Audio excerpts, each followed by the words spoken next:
Patricia, after 19 years, we're consolidating leadership, Brent said while checking his phone. Clean out your office today.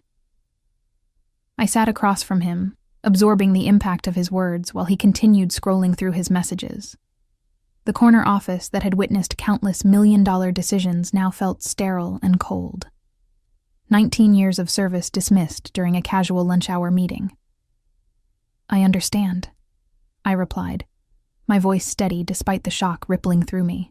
Thank you for the opportunity to have served Drexler Capital all these years. Brent finally looked up, seeming almost surprised by my composure. He had expected tears, perhaps a scene, something to justify security escort protocols. My calm acceptance appeared to both relieve and disappoint him. Human resources will handle your exit paperwork, he continued, already turning back to his computer screen. Jennifer will coordinate your final paycheck and severance. I nodded, stood up, straightened my blazer, and walked out. The glass door closed behind me with a soft click that somehow felt more final than a slam. My name is Patricia Long. At 58 years old, I've dedicated nearly 2 decades of my life to Drexler Capital in Minneapolis, Minnesota, building their regulatory compliance infrastructure from nothing. I created the proprietary reporting system that has kept us in perfect standing with the Securities and Exchange Commission for 15 consecutive audits. My work wasn't glamorous or celebrated at company gatherings, but it was meticulous, crucial, and, until today, valued. As I walked back to my office, passing colleagues who had no idea what had just transpired, I thought about the SEC audit scheduled for the following Wednesday. For 5 months, I had been preparing the necessary documentation, running the complex algorithms that generated our compliance reports, and arranging the data that would demonstrate our adherence to federal regulations. I reached my office and closed the door, leaning against it for a moment. On my desk sat the preliminary audit materials, a stack of annotated printouts only I fully understood. My computer contained the only complete map of our reporting system architecture. My password-protected drives held the verification codes required to certify our final submission. And now I had until 5 p.m. to pack my things and leave. I looked at my calendar, where next week's SEC audit was highlighted in red. 5 business days away. I didn't smile. I didn't need to. The timer had already started counting down, and Brent had just cut the only wire that could disarm it. I first joined Drexler Capital in 2004 when it was still a mid-sized investment firm with ambitious growth plans. I had spent the previous decade building regulatory systems for banks, and Drexler needed someone who could establish a robust compliance framework to support their expansion. We need someone who understands where the industry is going, Harold Drexler, the founder, had told me during my interview. Someone who can build us a system that will grow with us. Harold was a visionary who understood that proper compliance wasn't just a regulatory obligation, but a competitive advantage. Under his leadership, I designed a proprietary reporting system that anticipated regulatory changes years before they were implemented. When the 2008 financial crisis hit and new regulations poured forth, Drexler Capital was prepared while competitors scrambled. "That's why I hired you, Patricia," Harold had said, clapping me on the shoulder after we sailed through our first post-crisis audit. "Because you see around corners." For years, I had worked 60-hour weeks, continuously updating and refining the system. I trained staff, documented processes, and personally handled the critical verification steps that required my specialized credentials. When Harold retired 5 years ago, passing leadership to his son-in-law Brent Covington, I had hoped my contributions would continue to be recognized. But Brent was different. He saw compliance as a cost center rather than insurance against catastrophe. In quarterly meetings, he would glance at his watch while I explained system updates. During budget discussions, he questioned the resources allocated to my department. Gradually, my team shrank from 12 specialists to just 4, with most of the institutional knowledge concentrated in my head by necessity. "We need to run lean," Brent would say. "The market rewards efficiency." What he never understood was that my department's efficiency came from expertise, not headcount. I had designed the system to require minimal personnel, but those who operated it needed specialized knowledge that took years to develop. Last month, during our preparation for the upcoming SEC audit, I had requested a meeting with Brent to discuss succession planning. At 58, I wasn't planning immediate retirement, but I wanted to ensure continuity. We should establish a knowledge transfer process, I had explained. The reporting system requires specific expertise that currently resides primarily with me. Brent had nodded, made a note, and promised to follow up. That follow-up, apparently, was today's dismissal. As I began packing my personal items, I glanced at the photos on my desk. My husband Thomas, our daughter Elaine, our golden retriever Max. They would understand. They had seen the changing culture at Drexler firsthand through years of company events that gradually became more ostentatious and less substantial.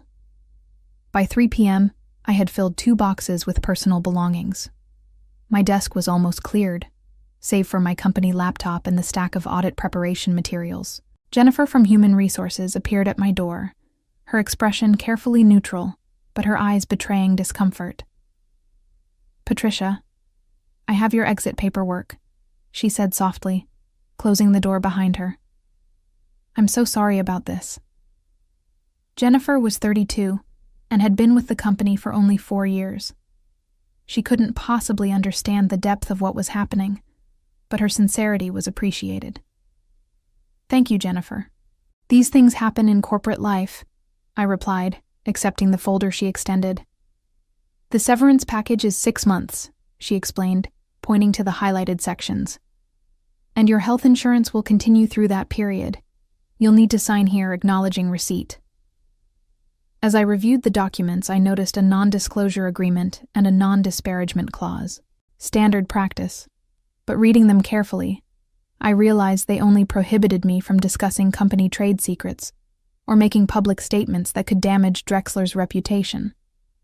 There was nothing that prevented me from simply not helping when the inevitable crisis hit. "Everything appears to be in order," I said, signing where indicated. "I do have a question about the audit preparation materials on my desk. Should I leave them here?" Jennifer looked uncertain. "I wasn't given any specific instructions about that. I suppose you should leave anything related to company business." I nodded thoughtfully. "Of course, though these specific documents wouldn't make much sense to anyone without the context I've been building. They're essentially working notes." "Maybe you could send an email to your team explaining where everything stands," she suggested, clearly trying to be helpful. "That's a good idea," I agreed. "I'll do that before I leave." After Jennifer departed, I sat at my computer for the last time. I began drafting an email to my small team, carefully documenting exactly where the audit preparation stood, which was approximately 40% complete, with the most critical components still requiring my verification credentials and system knowledge. I listed the files they would need, the steps that remained to be taken, and the deadlines for each component. I was thorough and professional, as I had always been. But I also knew that without my guidance, this information was like handing someone the individual parts of a watch with no assembly instructions. I sent the email, copying Brent and the Chief Financial Officer Gregory Wells, who would presumably oversee the audit in my absence. Then I gathered my boxes, took one last look around the office that had been my professional home for almost 2 decades, and walked out. As I waited for the elevator, Marissa Chandler, one of my team members, rushed up to me, her eyes wide with panic. "Patricia, is it true? Are you leaving?" she asked, staring at my boxes. "Yes, today is my last day," I confirmed. "The company is consolidating leadership." "But the SEC audit is next week," she whispered. "We're nowhere near ready without you." The elevator doors opened. I stepped inside, holding my boxes. "I know," I said quietly. "I just sent an email with instructions. Good luck, Marissa." The doors closed on her stricken face, and I descended to the lobby, wondering how long it would take for the full implications to dawn on Brent Covington. Thursday morning, I awoke at 6 a.m. out of habit. For 19 years, I had started my day at this hour, reviewing overnight system alerts and preparing for the day ahead. Today, there were no alerts to check, no reports to review. I lay in bed beside my sleeping husband, Thomas, and stared at the ceiling. The freedom felt strange, hollow rather than liberating. I had always derived satisfaction from solving complex problems, from creating order out of regulatory chaos. That purpose had been abruptly removed, leaving an unsettling void. By 7 a.m., with Thomas still asleep, I went downstairs, made coffee, and opened my personal laptop.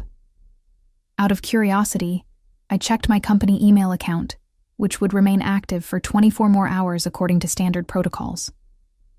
27 new messages had arrived since yesterday afternoon. 3 were automated system alerts, indicating that scheduled verification processes had failed to complete, processes that required my authentication. 8 were from Marissa and other team members, asking increasingly urgent questions about specific audit preparation steps. The rest were from various executives, gradually escalating the matter up the chain of command. The most recent email had arrived at 6:42 a.m. from Gregory Wells, the CFO. Patricia, I understand your departure was sudden, but we urgently need clarification on the audit preparation status. The instructions you provided are insufficient for completion. Please call me at your earliest convenience to discuss transitional support. I closed my email without responding. Thomas appeared in the kitchen doorway, his silver hair disheveled from sleep. Checking up on them already? He asked with a knowing smile. I closed my laptop. Just curious. Thomas poured himself coffee and sat across from me. A retired engineer, he understood complex systems and the problems that arose when they were mismanaged. How long do you think it will take them to realize they're in trouble? He asked. By tomorrow afternoon, they'll understand the magnitude of the problem, I replied. The system will lock them out of critical functions when verification windows expire. Gregory is smart enough to recognize the implications, even if Brent isn't. And what will you do when they call? I considered the question carefully. I'm not obligated to provide free consulting after being dismissed. If they want my help, they'll need to make it worth my while. Thomas nodded. 19 years of loyalty deserved better than a lunch-hour dismissal. By noon, my company phone began ringing. I recognized Gregory's number but let it go to voicemail. 3 more calls followed over the next 2 hours, along with text messages requesting urgent contact. At 4 p.m., I received a call from a number I didn't recognize. Curious, I answered. Patricia Long speaking. Ms. Long, this is Alan Westbrook from Kestrel Investment Group, said a composed male voice. I hope I'm not intruding, but I heard about your departure from Drexler Capital. I'd be interested in discussing potential opportunities with our firm if you're open to conversation. Kestrel was Drexler's main competitor in Minneapolis, a larger and more established firm with an impeccable reputation. I had crossed paths with Alan at industry events but never engaged in substantive conversation. That's quite timely, Mr. Westbrook. I would certainly be open to discussion. Excellent. Would tomorrow morning be too soon? Say, 9 a.m. at our offices? Tomorrow at 9 works perfectly, I replied. As I ended the call, Thomas raised an eyebrow. That didn't take long. The investment community in Minneapolis is small. News travels fast. My company phone rang again. Gregory for the 5th time today. This time I decided to answer. Hello, Gregory. Patricia, thank God, he said, relief evident in his voice. We're having serious issues with the audit preparation. The system is rejecting verification codes, and no one can figure out where we stand with the documentation. Can you come in tomorrow to help us sort this out? I'm afraid I already have a commitment tomorrow morning, I replied evenly, but I would be willing to provide consulting assistance at an appropriate rate. There was a pause on the line. Consulting rate? Yes, Gregory. I'm now an independent compliance consultant. My rate is $1,200 per hour, with a minimum engagement of 20 hours. Friday morning, I arrived at Kestrel Investment Group's offices in downtown Minneapolis 15 minutes early. The reception area was elegant without being ostentatious. Leather chairs, tasteful artwork, and floor-to-ceiling windows overlooking the city. It projected exactly the image a client would want from the firm handling their investments: sophisticated, established, and disciplined. Alan Westbrook greeted me personally, extending his hand with a warm smile. In his early 60s, he possessed the confident demeanor of someone who had weathered multiple market cycles. "Patricia, thank you for coming on such short notice," he said, leading me toward a conference room. "I've admired your compliance infrastructure at Drexler for years." The conference room contained 3 other people: Kestrel's chief compliance officer, their head of human resources, and their general counsel. The meeting was clearly more than exploratory. "We'll be direct, Ms. Long," Alan began after introductions. "We know Drexler has an SEC audit scheduled for next Wednesday. We also know that you built their compliance reporting system and were solely responsible for critical verification processes. Their dismissal of you 5 days before a major audit suggests either remarkable confidence or remarkable foolishness." I maintained my professional composure. "I can't comment on Drexler's internal decisions." "Of course," Alan nodded. "What we're interested in is your expertise. Kestrel prides itself on regulatory excellence, and we've been planning to enhance our compliance infrastructure. Your unexpected availability presents an opportunity we'd be remiss to ignore." Their offer was straightforward: a senior position heading compliance technology with a substantial salary increase over what I'd earned at Drexler, plus an attractive benefits package. They wanted me to start immediately as a consultant, transitioning to full employment after 60 days. "We understand you may need time to consider," the HR director said, sliding a folder toward me with the formal offer. "But we're prepared to move quickly if you're interested." I reviewed the documents thoughtfully. The position was excellent, the compensation generous, and the organizational culture seemed to value compliance appropriately. It also positioned me directly in competition with Drexler Capital. "I appreciate the offer and would like to review the details more carefully," I replied. "However, I'm certainly interested in principle." Alan smiled. "Wonderful. Take the weekend to consider. We'd love to have you join us." When I left Kestrel's offices, I checked my phone and found 7 missed calls from Drexler Capital. 3 from Gregory, 2 from Brent himself, and 2 from unknown extensions within the company. There was also an email from Brent with the subject line, "Urgent Consulting Arrangement." I read it while waiting for my car in the parking garage. "Patricia, I understand you've offered consulting services to assist with our upcoming audit. While the rate seems excessive, we recognize the time sensitivity and are prepared to engage your services immediately. Please call me to discuss details." Brent. Just as I finished reading, my phone rang again. Gregory. "Patricia, have you considered our request?" he asked when I answered, his voice tense. "I received Brent's email acknowledging my consulting offer," I replied calmly.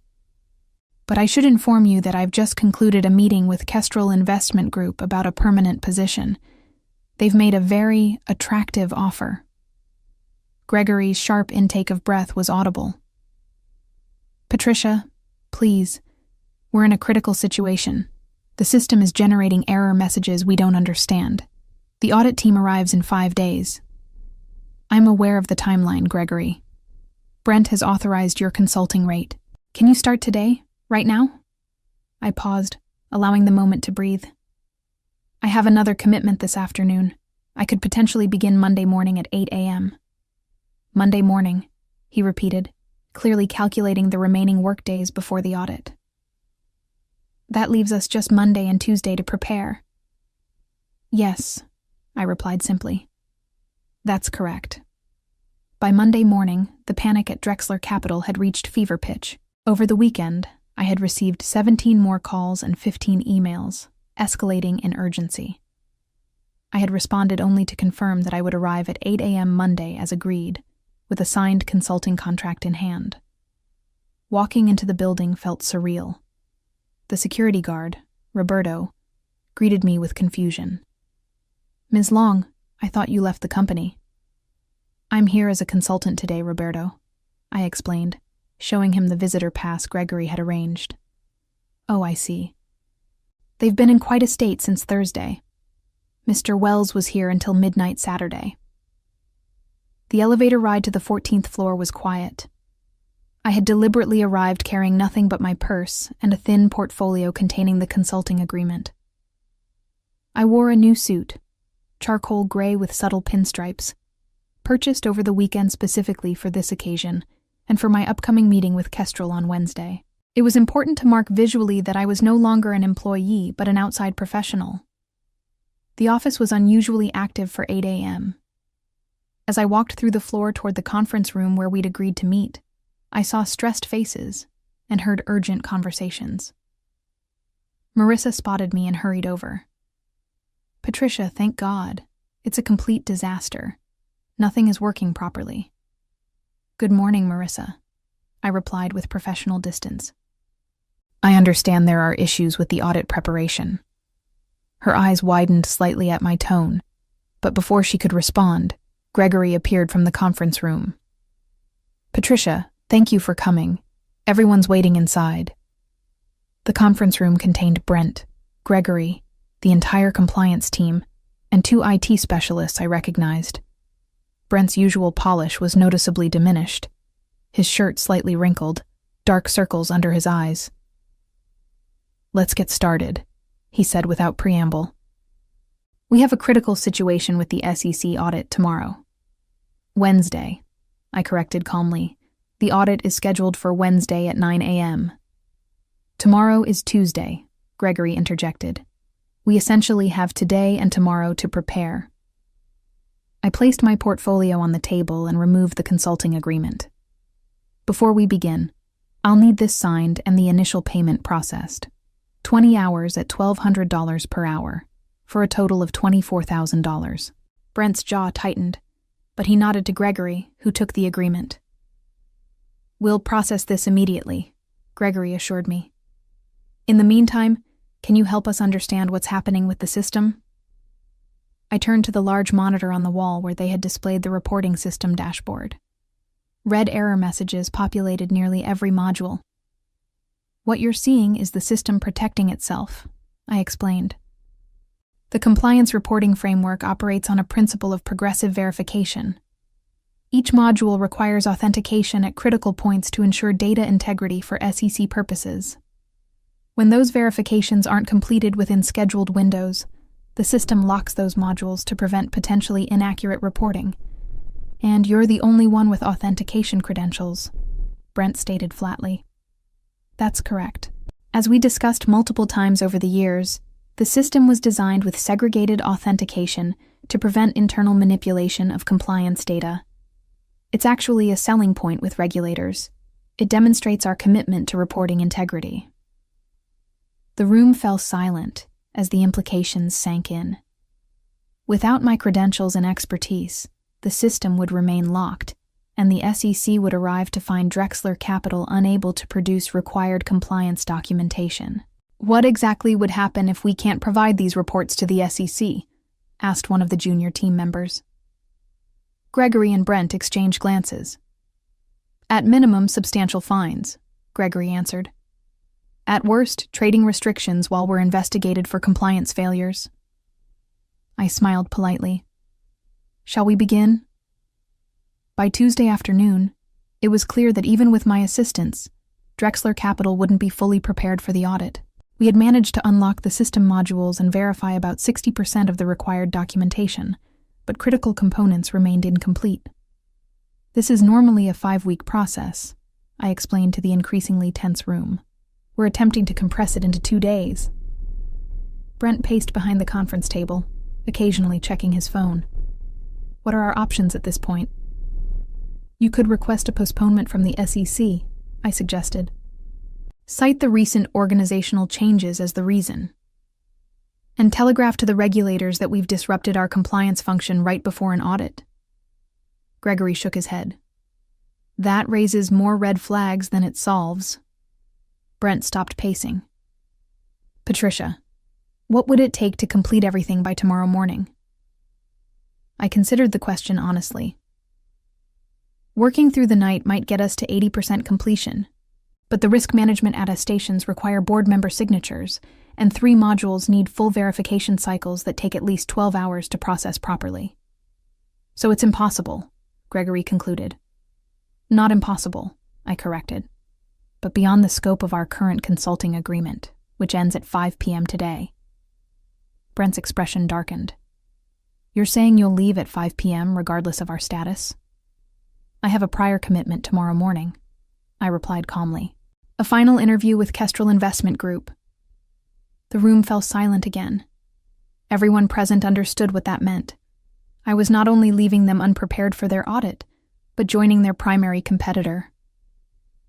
How much? Brent finally asked. To stay until it's done. Name your price. I closed my laptop and gathered my notes methodically before responding. The remaining work would require approximately 30 additional hours of my time, at an emergency rate of $1,800 per hour, given the overnight requirement.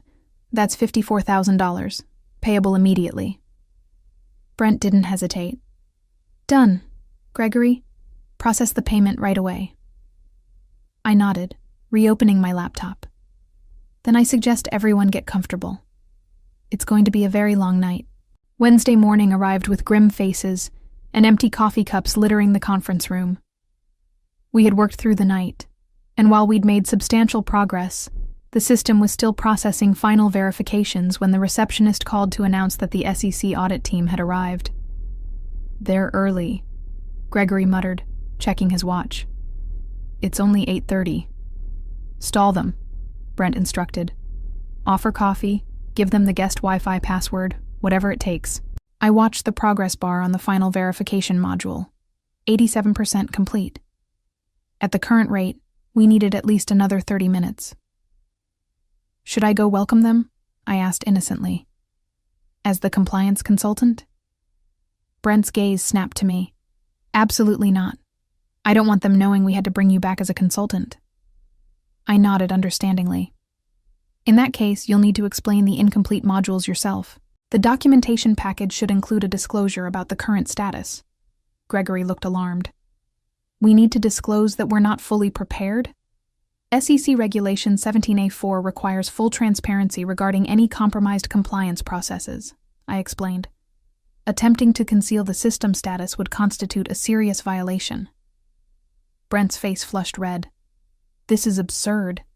We paid you $78,000 to fix this situation. You paid me to assist with audit preparation on an emergency basis, I corrected. I've done exactly that. The fact that the system cannot be fully prepared in the time available is a consequence of decisions made before our consulting arrangement began. The verification progress bar reached 91% as voices became audible from the reception area. The SEC team was being escorted to the designated audit room. What do we do now? Gregory asked, desperation evident in his voice. I picked up my belongings and straightened my suit jacket. You tell them the truth. 3 weeks later, I sat in Alan Westbrook's office at Kestrel Investment Group, reviewing the implementation plan for their new compliance reporting infrastructure. My corner office overlooked the Minneapolis skyline, and a nameplate on my desk read, Patricia Long, Senior Vice President, Compliance Technology. Alan entered with a newspaper, smiling as he placed it on my desk. Have you seen today's business section? The headline read, Drexler Capital faces regulatory sanctions following failed SEC audit. The article detailed how the firm had been assessed a $2 million fine and placed under enhanced supervision after significant deficiencies were discovered in their compliance reporting.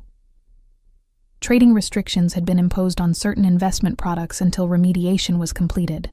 Unfortunate, I commented, pushing the paper aside. Certainly for them, Alan agreed, taking a seat. Though I understand Brent Covington is no longer with the company. That was news to me, though not entirely surprising. The board finally recognized his judgment issues. After a $2 million fine and trading restrictions, I believe they had little choice. The word is that Harold Drexler himself came out of retirement temporarily to stabilize the situation. I felt a twinge of satisfaction at that. Harold had always respected my work and understood its value. Had he still been in charge, I doubt I would have been so unceremoniously dismissed. "How's our new system implementation progressing?" Alan asked, changing the subject. "On schedule. We should have the framework completed within 6 weeks, well before our next audit cycle." "Excellent. The board was extremely impressed with your presentation last week. They've approved the additional budget you requested for specialized staff." As Alan left, I turned back to my computer, where I was drafting job descriptions for the compliance technology team I would be building. Unlike at Drexler, this team would have proper redundancies, thorough documentation, and distributed expertise, measures I had advocated for years but had been denied due to budget constraints. My phone buzzed with a text message from Thomas. "Dinner tonight to celebrate 1 month at the new job?" I smiled and replied affirmatively. Life had taken an unexpected turn, but I had landed on my feet, better than on my feet, actually. My compensation at Kestrel was 40% higher than at Drexler. My role had expanded, and the culture valued regulatory excellence as a competitive advantage rather than a necessary evil. Later that afternoon, I received an email from Harold Drexler himself. "Patricia, I hope this finds you well.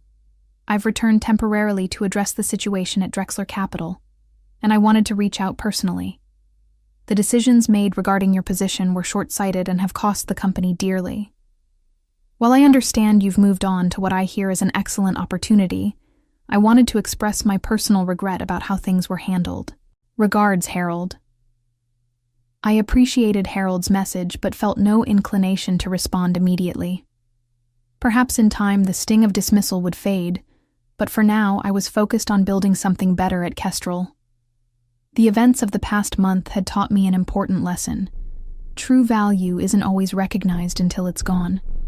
Expertise built over decades cannot be consolidated away without consequences. And sometimes, the most powerful revenge isn't taking action. It's simply stepping aside and allowing reality to deliver its own harsh lessons. As I looked toward the future, I knew that the best response to underappreciation wasn't bitterness, but excellence on a new stage where that excellence would be valued. And that's exactly what I intended to deliver.